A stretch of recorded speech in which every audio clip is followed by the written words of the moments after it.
Hello ಸ್ನೇಹಿತರೆ, ಎಲ್ರಿಗೂ ನಮಸ್ಕಾರ. ಶ್ರಾವಣಿ ಸುಬ್ರಹ್ಮಣ್ಯ ಧಾರಾವಾಹಿಯ ಇಂದಿನ ಮತ್ತು ನಾಳೆ ಸಂಚಿಕೆಯಲ್ಲಿ ಏನಾಗುತ್ತೆ ಅಂತ ಈ ವಿಡಿಯೋದಲ್ಲಿ ಪೂರ್ತಿಯಾಗಿ ನೋಡ್ಕೊಂಬರೋಣ ಬನ್ನಿ. ಅದಕ್ಕೂ ಮುಂಚೆ ಯಾರೆಲ್ಲ ನಮ್ಮ ಚಾನಲ್ಗೆ ಸಬ್ಸ್ಕ್ರೈಬ್ ಆಗದೆ ಹಾಗೆ ವಿಡಿಯೋ ನೋಡ್ತಾ ಇದ್ದೀರೋ ದಯವಿಟ್ಟು ಸಬ್ಸ್ಕ್ರೈಬ್ ಮಾಡಿ ಮತ್ತು ಸಪೋರ್ಟ್ ಮಾಡಿ. ಹಾಗೆ ಪಕ್ಕದಲ್ಲಿರುವ ಬೆಲ್ ಬಟನನ್ನು ಕ್ಲಿಕ್ ಮಾಡಿ. ಸಂಚಿಕೆಯಲ್ಲಿ ಮೊದಲಿಗೆ ಪದ್ದು ಅವರು ಮಧ್ಯರಾತ್ರಿ ಬಂದರು ಅಂತ ಎಲ್ರಿಗೂ ಕೂಡ ತುಂಬ ಡೌಟ್ ಬಂದಿರುತ್ತೆ. ಹಾಗೆ ಕಾಂತಮ್ಮ ಅವರು ಪದ್ದು ಅವ್ರ ಕೈನ ನೋಡ್ಬಿಟ್ಟು ಅಲ್ಲ ಅರಿಶಿನ ಆಗಿದೆ ಅಂತ ಅಂದರೆ ಯಾವುದೋ ಕುತ್ತಿಗೆಗೆ ಅರಿಶಿನದ ಕೊಂಬನ್ನು ಕಟ್ಟೋಕೆ ಹೋಗ್ಬೇಕಾದ್ರೆ ಈ ರೀತಿ ಆಗುತ್ತೆ, ಅದೇನು ಅಂತ ಕೇಳು ವಿಶಾಲಾಕ್ಷಿ ಅಂತ ಹೇಳ್ತಾರೆ. ಆಗ ವಿಶಾಲಾಕ್ಷಿ ಅವರು ಏನ್ರಿ ಇದೆಲ್ಲ ಅಂತ ಕೇಳ್ತಾರೆ. ಆಗ ಸುಬ್ಬವರು ಅಪ್ಪ ಏನಪ್ಪ ಕೈ ಯಾಕೆ ಅರಿಶಿನ ಆಗಿದೆ ಅಂತ ಹೇಳ್ತಾರೆ. ಆಗ ಪದ್ದು ಅವರು ನೆನಪು ಮಾಡ್ಕೊಳ್ತಾರೆ. ಮದನ ಅವ್ರಿಗೆ ಅರಿಶಿನದ ನೀರ ಕದ್ರಿ ಒಯ್ದಿರ್ತಾರೆ. ಅದನ್ನು ನೆನಪು ಮಾಡಿಕೊಂಡು ಅಯ್ಯೋ ಅವಾಗಲ್ವಾ ಅರಿಶಿನ ಆಗಿದ್ದು ಅಂತ ಯೋಚನೆ ಮಾಡಿಬಿಟ್ಟು ಅಯ್ಯೋ ಅವಾಗಲೇ ಹೇಳಿದ್ನಲ್ಲಪ್ಪ ಸುಬ್ಬು, ನಾನು ಲೋಡನ್ನು ಇಳ್ಸಕ್ಕೆ ಹೋಗಿದ್ದೆ ಅಂದರೆ ಅರಿಶಿನದ ಲೋಡನ್ನು ಇಳ್ಸಕ್ಕೆ ಹೋಗಿದ್ದೆ, ಆವಾಗ ಕೈಯೆಲ್ಲ ಅರಿಶಿನ ಆಗಿಬಿಟ್ಟಿದೆ ಅಷ್ಟೇ ಅಂತ ಹೇಳ್ತಾರೆ.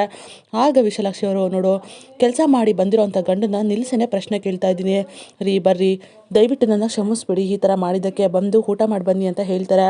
ಆಗ ಪದ್ದು ಅವರು ಹೌದು ಕಣ ನನಗೂ ಕೂಡ ತುಂಬ ಹಸಿವಾಗಿದೆ ಅಂತ ಹೇಳ್ತಾರೆ. ಆಗ ವಿಶಾಲಾಕ್ಷಿ ಅವರು ಸರಿ ಬನ್ನಿ ಊಟಕ್ಕೆ ಬಡಿಸ್ತೀನಿ ಅಂತ ಹೇಳ್ಬಿಟ್ಟು ಕರ್ಕೊಂಡು ಹೋಗ್ತಾರೆ. ಆಗ ಸುಬ್ಬು ಅವರು ಅಪ್ಪ ನೀವು ಹೇಳ್ತಾ ಇರೋದು ಸುಳ್ಳು ಅಂತ ನನಗೆ ನಿಜವಾಗ್ಲೂ ಕ್ಲಿಯರ್ ಆಗಿ ಅರ್ಥ ಆಗ್ತಿದೆ, ಆದರೂ ಕೂಡ ಯಾಕೆ ಈ ಥರ ಸುಳ್ಳು ಹೇಳ್ತಿದ್ರಾ ಅಂತ ಯೋಚನೆ ಮಾಡ್ತಿರ್ತಾರೆ. ಆಗ ಕಾಂತಮ್ಮವರು ಏನೋ ಅಲ್ಲ ಈ ಪದ್ದುನೇ ಅವಳನ್ನ ಪೆದ್ದಿ ಮಾಡಿದಳೋ ಅಥವಾ ನಿಜವಾಗ್ಲೂ ಪದ್ದು ಪೆದ್ದು ಮಾಡೋದಕ್ಕೂ ಮುಂಚೆನೇ ಪೆದ್ದಿ ಆಗ್ಬಿಟ್ಲೋ ಏನು ವಿಶಾಲಾಕ್ಷಿ ನಿಮ್ಮಮ್ಮ ಅಂತ ಸುಬ್ಬು ಅವ್ರಿಗೆ ಕೇಳ್ತಾ ಇರ್ತಾರೆ. ಬೋರು ಅತ್ತೆ ಅದನ್ನೆಲ್ಲ ಬೆಳಗ್ಗೆ ಮಾತಾಡ್ಕೊಳ್ಳೋಣ ಹೋಗಿ ಅಂತ ಹೇಳ್ತಾರೆ. ಆಗ ಶ್ರಾವಣಿಯವರು ಹೌದು ಕಾಂತಮ್ಮ ನೀವು ಹೋಗಿ ಮಲ್ಕೊಳ್ಳಿ ಮೊದಲು ಅಂತ ಹೇಳ್ತಾರೆ. ಆಗ ಕಾಂತಮ್ಮವರು ಸರಿ ಆಯಿತು ಬಿಡಿ ಹೋಗ್ತೀನಿ ಅಂತ ಹೇಳ್ಬಿಟ್ಟು ಅಲ್ಲಿಂದ ಹೋಗ್ತಾರೆ.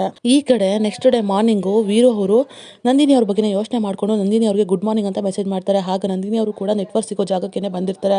ಮೆಸೇಜನ್ನು ನೋಡ್ಬಿಟ್ಟು ರಿಪ್ಲೈ ಮಾಡ್ತಾರೆ. ಅಲ್ಲ ಇವಾಗ ಜಾನಕಿ ಅವರು ರಿಪ್ಲೈ ಮಾಡಿದ್ದಾರೆ ಅಂತ ಅಂದರೆ ನಾನು ಫೋನ್ ಮಾಡಿ ಮಾತಾಡ್ಬೋದಲ್ವಾ, ಫೋನ್ ಮಾಡೇ ಬಿಡೋಣ ಅಂತ ಹೇಳ್ಬಿಟ್ಟು ಫೋನ್ ಮಾಡಿ ಮಾತಾಡಿಸ್ತಾರೆ.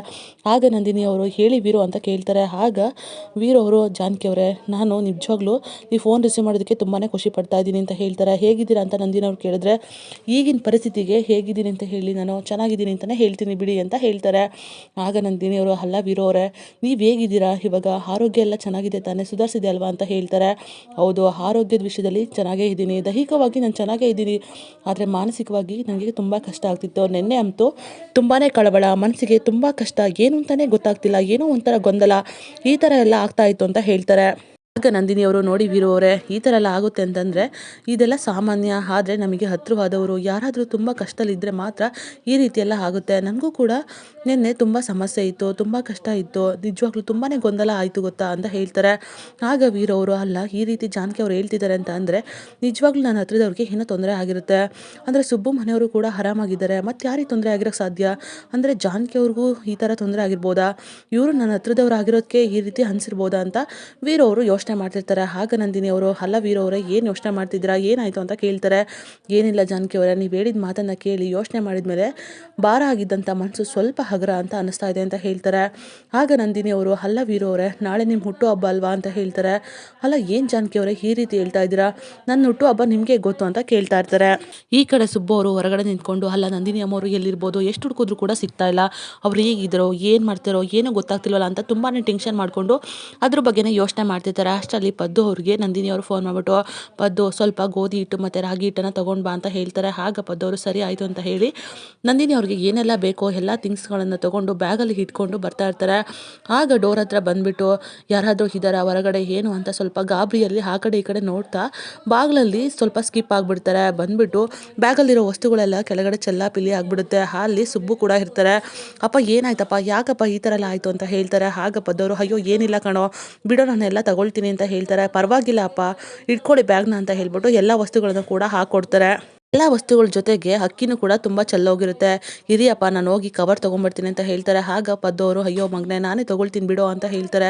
ಇರಲಿ ಬಿಡಪ್ಪ ಅಂತ ಹೇಳ್ಬಿಟ್ಟು ಕವರ್ನ ತಂದುಬಿಟ್ಟು ಅಕ್ಕಿ ಎಲ್ಲ ಬಾಚಿ ನೀಟಾಗಿ ಬ್ಯಾಗಿಗೆ ಕವರ್ ಮಾಡಿ ಕೊಡ್ತಾರೆ. ಆಗ ಪದ್ದು ಅವರು ಇರಲಿ ಬಿಡೋ ಸುಬ್ಬು ಅಂತ ಹೇಳ್ತಾರೆ. ಆಗ ಸುಬ್ಬು ಅವರು ಏನಪ್ಪ ನಿಂತ್ಕೊಳ್ಳಿ ಒಂದು ನಿಮಿಷ, ನಾನು ಒಂದು ಪ್ರಶ್ನೆ ಕೇಳಬೇಕು ನಿಮ್ಮ ಹತ್ರ. ಅಲ್ಲಪ್ಪ ನಿಮಗೆ ನಂದಿನಿ ಅಮ್ಮವ್ರ ಬಗ್ಗೆ ವಿಷಯ ಗೊತ್ತಿಲ್ವೋ ಏನೋ ಗೊತ್ತಿಲ್ಲ, ಆದರೆ ಅವರು ಕಾಣಿಸ್ತಾ ಇಲ್ಲ ಅಂತ ನಮ್ಮಿಬ್ಬರಿಗೂ ಚೆನ್ನಾಗಿ ಗೊತ್ತು. ನಾನು ಈ ವಿಷಯದಲ್ಲಿ ತುಂಬಾ ಟೆನ್ಷನ್ ಮಾಡ್ಕೊಂಡು ಒದ್ದಾಡ್ತಿದ್ದೀನಿ, ಆದರೆ ನಿನ್ನ ಮುಖದಲ್ಲಿ ಆ ಟೆನ್ಷನ್ನೇ ಕಾಣ್ತಿಲ್ವಲ್ಲಪ್ಪ, ಅಂದರೆ ಇದ್ರ ಅರ್ಥ ಏನೋ ನಿಮಗೆ ನಂದಿನಿ ಅಮ್ಮವರು ಎಲ್ಲಿದ್ದಾರೆ ಅಂತ ಚೆನ್ನಾಗಿ ಗೊತ್ತಿದೆ ಅಂತ ಅನ್ಸುತ್ತೆ ಅಂತ ಹೇಳ್ತಾರೆ. ಪದ್ದವರು ಅಲ್ಲ ಸುಬ್ಬು ಏನು ಹೇಳ್ತಾ ಇದೆಯಾ ನಿಜವಾಗ್ಲೂ, ಅಲ್ಲ ನಿನಗೆ ಎಲ್ಲ ವಿಷಯನೂ ಕೂಡ ಗೊತ್ತಿದೆ, ಅವರು ನನಗೆ ಸಿಕ್ಕಿದ್ರೆ ನಿಜವಾಗ್ಲೂ ನಿಂಗೆ ಹೇಳ್ತಾ ಇಲ್ವೇನಪ್ಪ, ನಾನು ಯಾಕೆ ನಿನ್ನ ಹತ್ರ ವಿಷಯನ ಮುಚ್ಚಿಡ್ಲಿ ಅಂತ ಹೇಳ್ತಾರೆ. ಆಗ ಸುಬ್ಬು ಅವರು ಹಾಗಾದರೆ ಇದೆಲ್ಲ ಏನಪ್ಪ ಅಂತ ಹೇಳ್ತಾರೆ. ಆಗ ಬದ್ದವರು ಏನಿಲ್ಲ ಮಗನೇ, ನನ್ನ ಒಬ್ಬ ಹಳೆ ಫ್ರೆಂಡ್ ಹೊಸ ಮನೆನ ಮಾಡಿದ್ದ, ಅವನಿಗೋಸ್ಕರ ಇದನ್ನೆಲ್ಲ ತಗೊಂಡು ಹೋಗ್ತಾ ಇದ್ದೀನಿ. ಸರಿ ಕಣಪ್ಪ, ನನಗೆ ಟೈಮ್ ಆಯಿತು ಹೊರಡ್ತೀನಿ ಅಂತ ಹೇಳ್ತಾರೆ. ಅಪ್ಪ ಒಂದು ನಿಮಿಷ ನಿಂತ್ಕೊಳ್ಳಿ, ನಾನು ನಿಮ್ಮ ಹತ್ರ ಮಾತಾಡಬೇಕು ಅಂತ ಹೇಳ್ತಾರೆ. ಆಗ ಬದ್ದವರು ಏನಪ್ಪ ಸುಬ್ಬು, ಏನೋ ಮಗನೇ ಅಂತ ಕೇಳ್ತಾರೆ. ಆಗ ಸುಬ್ಬು ಅವರು ಅಲ್ಲ ಅಪ್ಪ, ನಿಜವಾಗ್ಲೂ ನಂದಿನಿ ಅಮ್ಮವರು ಇದ್ದಿದ್ದ ಮನೆ ಅಂತೂ ಸುಟ್ಟೋಯ್ತು. ಆವಾಗ ಅವರು ಈ ಮನೆ ಬಂದರು, ಇಲ್ಲಿಂದ ಬೇರೆ ಮನೆಗೆ ಹೋಗಿದ್ದಾರೆ ಅಂತಂದರೆ ಅವರೇ ಹೊಸ ಮನೆ ಮಾಡಿರ್ತಾರೆ. ಹೊಸ ಮನೆ ಅಂತಂದರೆ ಪಾತ್ರೆ ಪಡ್ಗ ಏನೂ ಇರೋದಿಲ್ಲ. ಅವರಿಗೆ ಇದೆಲ್ಲ ಥಿಂಗ್ಸ್ನ ತಗೊಂಡೋಗ್ತಿದೆ ಅಂತ ನನಗೆ ಚೆನ್ನಾಗಿ ಅರ್ಥ ಆಗ್ತಿದೆ. ಹೇಳಪ್ಪ, ನಿಜವಾಗ್ಲೂ ನಿನಗೆ ನಂದಿನಿ ಅಮ್ಮವರು ಎಲ್ಲಿದ್ದಾರೆ ಅಂತ ಗೊತ್ತು ತಾನೆ ಅಂತ ಹೇಳಿಬಿಡ್ತಾರೆ. ಆಗ ಬದ್ದವರು ಏನಪ್ಪ ಮಾಡಲಿ, ಸಿಕ್ಕಾಕೊಂಡ್ಬಿಟ್ನಲ್ಲ. ನಂದಿನಿ ಅಮ್ಮವ್ರು ನೋಡಿದ್ರೆ ಸುಬ್ಬುವಿಗೆ ಈ ವಿಷಯನ ಹೇಳಬೇಡ, ಅವನು ಈ ವಿಷಯದಲ್ಲಿ ತುಂಬಾ ಒದ್ದಾಡ್ತಾನೆ ಅಂತ ಹೇಳಿದ್ದಾರೆ. ಆದರೆ ನಾನು ನಿಜನೂ ಕೂಡ ಹೇಳೋಕ್ಕಾಗ್ತಿಲ್ಲ, ಸುಳ್ಳನ್ನು ಹೇಳೋಕ್ಕಾಗ್ತಿಲ್ಲ, ಏನು ಮಾಡಲಿ ನಾನು ಇವಾಗ ಅಂತ ಯೋಚನೆ ಮಾಡ್ತಿರ್ತಾರೆ. ಈ ಕಡೆ ವೀರು ಅವರು, ಅಲ್ಲ ಜಾನಕಿ ಅವರೇ, ನಿಮಗೆ ಗೊತ್ತು ನನ್ನ ಹುಟ್ಟುಹಬ್ಬ ಅಂತ ಹೇಳ್ತಾರೆ. ಆಗ ನಂದಿನಿಯವರು, ಅಲ್ಲ ವೀರು ಅವರೇ, ನಿಮ್ಮ ಹುಟ್ಟುಹಬ್ಬ ಯಾರಿಗೆ ಗೊತ್ತಿರೋದಿಲ್ಲ, ನೀವು ವಿದ್ಯಾಮಂತ್ರಿಗಳು, ಹೀಗಿರಬೇಕಾದ್ರೆ ಸಣ್ಣ ಪುಟ್ಟ ಮಕ್ಕಳಿಗೂ ಕೂಡ ನಿಮ್ಮ ಹುಟ್ಟುಹಬ್ಬ ಯಾವತ್ತು ಅಂತ ಗೊತ್ತಿರುತ್ತೆ, ಎಲ್ಲರೂ ಕೂಡ ಸೆಲೆಬ್ರೇಟ್ ಮಾಡ್ತಾರೆ, ನೀವ್ಯಾಕೆ ಸೆಲೆಬ್ರೇಟ್ ಮಾಡಲ್ಲ, ನೀವ್ಯಾಕೆ ಹುಟ್ಟುಹಬ್ಬನ ಆಚರಿಸ್ಬಾರ್ದು ಅಂತ ಹೇಳ್ತಾರೆ. ಆಗ ವೀರು ಅವರು, ಅಲ್ಲ ಜಾನಕಿ ಅವರೇ, ನಾನಾ ಅಂತ ಕೇಳ್ತಾರೆ. ಹೌದು, ಯಾಕೆಂದರೆ ನಮ್ಮ ಜೀವನದಲ್ಲಿ ಹಬ್ಬಗಳು ಬರೋದು ವಿಶೇಷನೇ. ನಾವು ನಮ್ಮ ಖುಷಿನ ಎಲ್ಲನೂ ಕೂಡ ಮರೆತು ನಾಳೆ ಹೇಗಿರಬೇಕು, ನಾಳೆ ಹೇಗೆ ಬದುಕಬೇಕು, ನಾಳೆ ಅನ್ನೋದಕ್ಕೆ ಏನೆಲ್ಲ ಬೇಕು ಅಂತ ನಮ್ಮ ಖುಷಿ ಸಂತೋಷನ ಮರೆತುಬಿಟ್ಟು ನಾಳೆ ಅನ್ನೋದಕ್ಕೋಸ್ಕರನೇ ಬದುಕ್ತೀವಿ. ಅದಕ್ಕೋಸ್ಕರ ನಮ್ಮ ಸಂತೋಷನೇ ಮರ್ತೋಗ್ಬಿಡ್ತೀವಿ. ನಮಗೆ ಬರೋ ಅಂಥ ಅಪರೂಪದ ಹಬ್ಬಗಳಿವು. ಅದರಲ್ಲೂ ಹುಟ್ಟುಹಬ್ಬ ಅಂದರೆ ತುಂಬಾ ವಿಶೇಷ.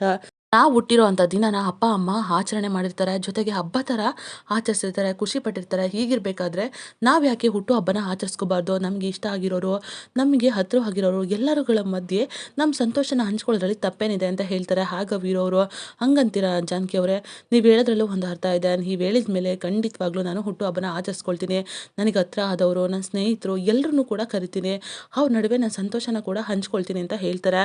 ಆಗ ನಂದಿನಿ ಅವ್ರಿಗೆ ತುಂಬಾ ಸಂತೋಷ ಆಗುತ್ತೆ. ಸರಿ ವೀರು, ನಿಜವಾಗ್ಲೂ ಹಾಗೆ ಮಾಡಿ ಅಂತ ಹೇಳ್ತಾರೆ. ಆಗ ವೀರು ಅವರು, ಜಾನಕಿ ಅವರೇ, ನೀವು ಕೂಡ ಹುಟ್ಟು ಹಬ್ಬಕ್ಕೆ ಬರ್ಬೋದಾ ಅಂತ ಹೇಳಿಬಿಡ್ತಾರೆ. ಆಗ ನಂದಿನಿ ಅವರು ಏನು ಹೇಳ್ಬೇಕಂತ ಗೊತ್ತಾಗದೆ, ಅಯ್ಯೋ ಹಲೋ ವೀರು ಅವರೇ, ನೆಟ್ವರ್ಕು ಇಲ್ಲಿ ಸಿಗೋದಿಲ್ಲ, ಹಲೋ ಹಲೋ ಅಂತ ಹೇಳ್ಬಿಟ್ಟು ಫೋನ್ನ ಕಟ್ ಮಾಡಿಬಿಡ್ತಾರೆ. ಆಗ ವೀರು ಅವರು, ಅಲ್ಲ ಇದೇನಿದು, ಜಾನಕಿ ಅವರು ಫೋನ್ ಕಟ್ ಮಾಡಿಬಿಟ್ರಲ್ಲ, ಅಲ್ಲ ನೆಟ್ವರ್ಕ್ ನಿಜವಾಗ್ಲೂ ಇಲ್ವಾ, ಅಥವಾ ನಾನು ಕೇಳಿದ್ರಲ್ಲಿ ತಪ್ಪೇನಿದೆಯಾ, ಬೇಜಾರೇನಾದರೂ ಆಗ್ಬಿಡ್ತಾ, ಏನು ಅಂತಲೇ ಗೊತ್ತಾಗ್ಲಿವಲ್ಲ, ಇರಲಿ ಬಿಡಿ. ಆದರೆ ಅವ್ರು ಹೇಳಿದ ಮೇಲೆ ನಿಜವಾಗ್ಲೂ ನಾನು ಹುಟ್ಟುಹಬ್ಬನ ಆಚರಿಸ್ಕೊಳ್ಬೇಕು, ನಾನು ಸೆಲೆಬ್ರೇಟ್ ಮಾಡ್ಕೊಳ್ತೀನಿ ಅಂತ ಯೋಚನೆ ಮಾಡಿ ನಿರ್ಧಾರ ಮಾಡ್ತಾರೆ. ಈ ಕಡೆ ಮದನ್ಗೆ ತುಂಬಾ ಚಳಿಜ್ವರ ಬಂದಿರುತ್ತೆ. ಸಾವಿತ್ರಿ ಮತ್ತು ವಿದ್ಯಾಂಬಿಕಾ ಇಬ್ಬರು ಕೂಡ ನೋಡ್ಕೊಳ್ತಾ ಇರ್ತಾರೆ. ಆಗ ಸಾವಿತ್ರಿ ಅವರು, ಅಲ್ಲ ಈ ಥರ ಇದ್ದಕ್ಕಿದ್ದಂಗೆ ಚಳಿಜ್ವರ ಬಂದಿದೆ ಅಂದರೆ ಏನಾಯಿತು, ಇವ್ರು ಎಲ್ಲಿಗೆ ಹೋಗಿದ್ರು, ಏನು ಮಾಡಿದ್ರು ಅಂತ ಕೇಳ್ತಾರೆ. ಆಗ ವಿದ್ಯಾಂಬಿಕಾ ಅವರು, ಅಲ್ಲ ನೀನು ಸ್ವಲ್ಪ ಹೊತ್ತು ಸುಮ್ಮನೆ ಇರ್ತೀಯಾ, ಇಲ್ಲಿ ಇವನು ತುಂಬ ನಡುಗ್ತಾ ಇದ್ದಾನೆ, ಕಷ್ಟಪಡ್ತಾನೆ, ನೀನು ನೋಡಿದ್ರೆ ಮಾತಾಡ್ತಾನೆ ಇದೆಯಲ್ಲ ನೀನು ಅಂತ ಹೇಳ್ತಾರೆ. ಆಗ ಸಾವಿತ್ರಿ ಅವರು, ನಾನು ಅದನ್ನೇ ಹೇಳ್ತಾ ಇದ್ದೀನಿ, ಮಾಡಬಾರ್ದು, ಮಾಡಿದ್ರೆ ಆಗಬಾರ್ದಾಗುತ್ತೆ, ಅಲ್ಲ ಈ ಥರ ಚಳಿಜ್ವರ ಬಂದಿದೆ ಅಂದರೆ ಏನು ಮಾಡಿದ್ರು ಇವರು ಅಂತ ಹೇಳ್ತಾರೆ. ವಿಜಯಾಂಬಿಕಾ ಅವರು ಮನಸ್ಸೆಲ್ಲ ಯೋಚನೆ ಮಾಡಿಕೊಂಡು, ಅಲ್ಲ ನನ್ನ ಮಗ ಇಷ್ಟು ಧೈರ್ಯವಂತ, ಇವನನ್ನು ಈ ಥರ ಎದುರಿಸಿದಾಳೆ ಅಂತ ಅಂದರೆ ನಂದಿನಿ ನಿಜವಾಗ್ಲೂ ಏನು ನಡೆದಿರ್ಬೋದು, ಅದರಲ್ಲೂ ನನ್ನ ಮಗ ಒಬ್ಬ ಅನಾಥನಾಗಿ ರೋಡಲ್ಲಿ ಬಿದ್ದಿದ್ದಂತೆ, ಏನಾಗಿರ್ಬೋದು ಛೇ ಅಂತ ತುಂಬಾ ಬೇಜಾರು ಮಾಡ್ಕೊಳ್ತಾರೆ. ಆಗ ವಿಜಯಾಂಬಿಕಾ ಅವರು ಮಾಡಿ ಮಾಡಿ ಅಂತ ಎಬ್ಬಿಸೋದಕ್ಕೆ ಟ್ರೈ ಮಾಡ್ತಾರೆ. ಆಗ ಮದನ್ ಅವರು ಕಣ್ಬಿಟ್ಟು ನೋಡಿದ್ರೆ ವಿಜಯಾಂಬಿಕಾ ಇರ್ತಾರೆ, ಫುಲ್ ಎದ್ರುಕೊಂಡು ದೆವ್ವ ದೆವ್ವ ಅಂತ ಹೇಳ್ಬಿಟ್ಟು ಮಲಗಿದ್ದಂಥ ಬೆಡ್ಡಿಂದ ಕೆಳಗಡೆ ಬಿದ್ದೋಗ್ಬಿಡ್ತಾರೆ. ಆಗ ಫುಲ್ ಎದ್ರುಕೊಳ್ತಾ ಇರ್ತಾರೆ. ಇಬ್ಬರು ಕೂಡ ಮಾತಾಡಿಸ್ತಾರೆ, ಏನಾಯ್ತು ರೀ ಅಂತ ಸಾವಿತ್ರಿ ಕೂಡ ಕೇಳ್ತಾ ಇರ್ತಾರೆ. ದೆವ್ವ ದೆವ್ವ ಅಂತ ಹೇಳ್ಬಿಟ್ಟು ವಿಜಯಾಂಬಿಕನ ನೋಡಿ ಹೇಳ್ತಾ ಇರ್ತಾರೆ. ಆಗ ಸಾವಿತ್ರಿ ಅವರು, ಅವರು ದೆವ್ವ ಅಲ್ಲ ನಿಮ್ಮವ್ವ ಅಂತ ಹೇಳ್ತಾರೆ. ಸಾವಿತ್ರಿ, ಶಡಪ್, ಏನು ಮಾತಾಡ್ತೀಯ ನೀನು ಅಂತ ಹೇಳ್ತಾರೆ. ಅಯ್ಯೋ ನಾನು ಇವಾಗ ಏನು ಹೇಳಿದೆ, ಇರೋದನ್ನೇ ಹೇಳಿದೆ ತಾನೆ, ನಿಮ್ಮನ್ನ ದೆವ್ವ ಅಂತ ಅಂದ್ಕೊಂಡಿದ್ದಾರೆ, ಅವ್ರು ಹೇಳೋದ್ರಲ್ಲೂ ಒಂಥರ ಅರ್ಥ ಇದೆ ಬಿಡಿ ಅಂತ ಹೇಳ್ತಾರೆ. ಆಗ ವಿಜಯಾಂಬಿಕೆಗೆ ಕೋಪ ಬರುತ್ತೆ.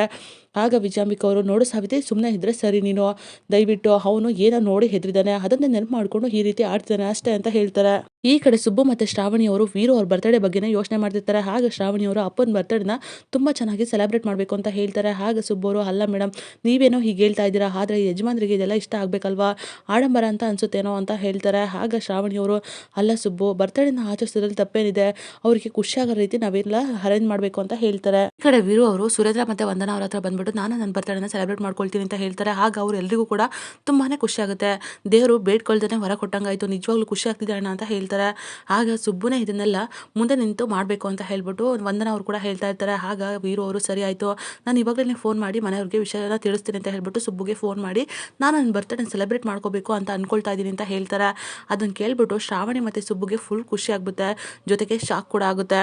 ನೆಕ್ಸ್ಟ್ ಡೇ ಬರ್ತ್ಡೇ ಸೆಲೆಬ್ರೇಷನ್ ಶುರುವಾಗುತ್ತೆ. ಆಗ ಕೇಕ್ ಕಟ್ ಮಾಡಿಬಿಟ್ಟು ಶ್ರಾವಣಿ ಬಾರಮ್ಮ ಅಂತ ಹೇಳ್ಬಿಟ್ಟು ವೀರು ಅವರು ಶ್ರಾವಣಿಗೆ ಕೇಕ್ ತಿನ್ನಿಸ್ತಾರೆ. ಆಗ ಶ್ರಾವಣಿಯವರು ಕಣ್ಣಲ್ಲಿ ನೀರು ಸುರಿಸ್ತಾ ಇರ್ತಾರೆ. ಮೇಡಮ್ ನಿಮ್ಮ ಕಣ್ಣಲ್ಲಿ ನೀರು ಅಂತ ಸುಬ್ಬು ಕೇಳ್ತಾರೆ. ಆಗ ಶ್ರಾವಣಿ ಅವರು ಹುಟ್ಟಿನಿಂದ ಇವತ್ತಿನವರೆಗೂ ಅಪ್ಪನ ಪ್ರೀತಿಗೋಸ್ಕರ ಕಾಯ್ತಿರೋಳು ನಾನು. ಅಪ್ಪ ನನ್ನ ಮಗಳು ಅಂತ ಒಪ್ಕೊಳ್ದೇ ಇರ್ಬೋದು, ಆದರೆ ಅವ್ರು ತೋರಿಸ್ತಾ ಇರೋ ಪ್ರೀತಿ ನಾನು ಅವ್ರ ಮಗಳು ಅಂತ ತುಂಬಾ ಕೂಗಿ ಕೂಗಿ ಹೇಳ್ತಾ ಇದ್ದೆ. ಆದಷ್ಟು ಬೇಗ ಈ ಮಗಳು ಪ್ರೀತಿ ಅವ್ರ ಹೃದಯ ಬಡಿತಕ್ಕೆ ಅರ್ಥ ಆದರೆ ಅಷ್ಟೇ ಸಾಕು ಅಂತ ಹೇಳ್ತಾರೆ. ಅದನ್ನು ಕೇಳ್ಬಿಟ್ಟು ವೀರು ಅವ್ರಿಗೂ ಕೂಡ ತುಂಬಾ ಎಮೋಷನಲ್ ಆಗಿಬಿಡ್ತಾರೆ. ಇದಾಗಿತ್ತು ಈ ಸಂಚಿಕೆ. ನಮ್ಮ ವಿಡಿಯೋ ನಿಮಗೆ ಇಷ್ಟ ಆಗಿದ್ದಲ್ಲಿ ಒಂದು ಲೈಕ್ ಮಾಡಿ. ಮುಂದಿನ ವಿಡಿಯೋಗಳಿಗಾಗಿ ನಮ್ಮ ಚಾನಲನ್ನು ಸಬ್ಸ್ಕ್ರೈಬ್ ಮಾಡಿ ಮತ್ತು ಸಪೋರ್ಟ್ ಮಾಡಿ. Thank you.